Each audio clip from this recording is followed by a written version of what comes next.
Hayley was just special from the get-go.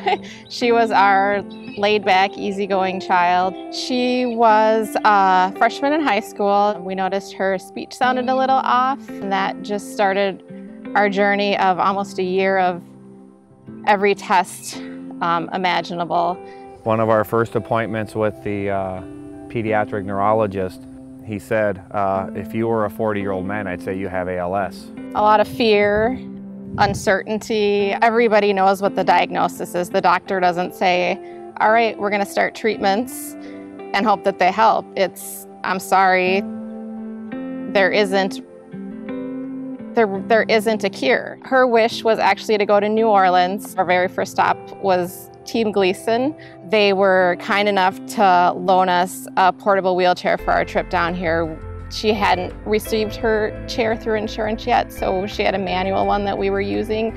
But this one gave her complete independence. She could control it, used it for a whole trip, and Team Gleason was kind enough to say, take it back to Minnesota and use it as long as you need it.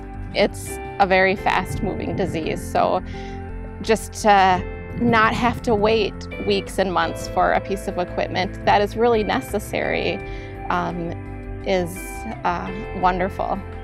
The heart and soul of Team Gleason is helping people with ALS remain independent, and that's a huge blessing for people to be able to get an eye gaze machine or something that keeps them independent, where they can access their email, they can text, they can still be a part of the world. Because over text, unless somebody knows that you have ALS, they don't know that you have ALS.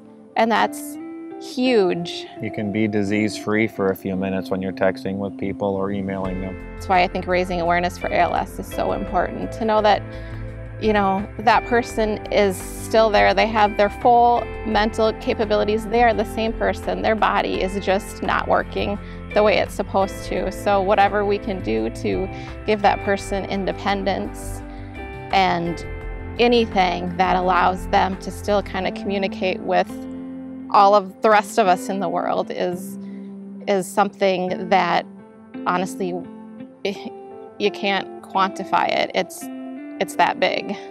Knowing you can either stay positive and do what you can for your loved one, or you can crumble. And Team Gleason made it easier for us not to crumble.